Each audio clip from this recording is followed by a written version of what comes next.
तर जीआरवरून ओबीसी नेत्यांनी सरकारवर हल्लाबोल केलाय। मराठा आरक्षणासाठी काढलेल्या हैदराबाद गॅझेटच्या जीआरवरून ओबीसी नेत्यांचा संताप कायम आहे।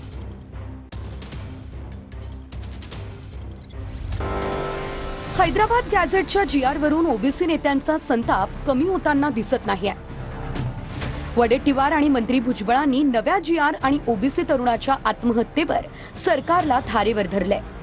मला वाटतं की त्या कुटुंबाला आधार देण्याची आणि सरकारने जबाबदारी घेण्याची गरज आहे, कारण सरकारच्या चुकीच्या निर्णयाचा हा बळी आहे आणि सरकारने त्या जीआरचा पुनर्विचारही केला पाहिजे। तुम्हाला बी तसंच वाटतं की नाही मनातून?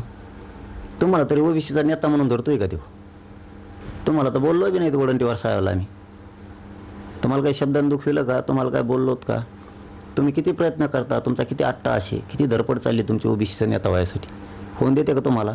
तुम्ही ईडब्ल्यूएस पण घ्या, मराठा आरक्षण पण घ्या, कुणबी म्हणून पण घ्या, अरे बाकीचं जायचं कुठे?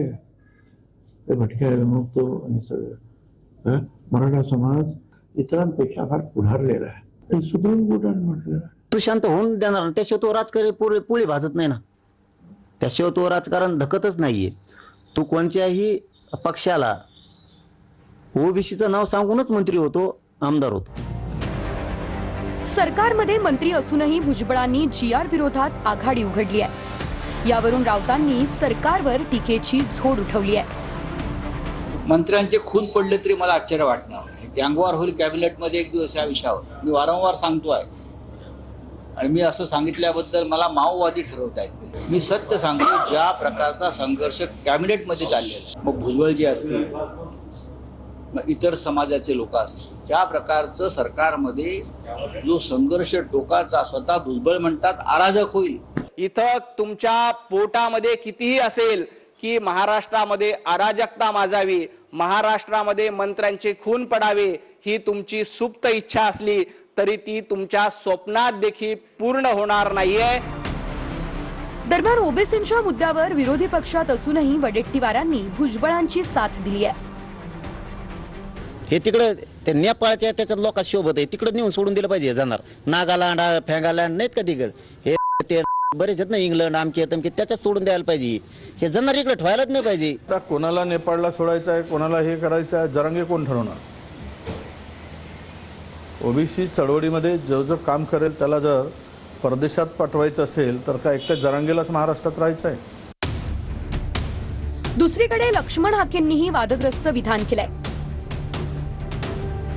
आता पहिल्यांदा 11 विवाह आपल्यामध्ये करायचे।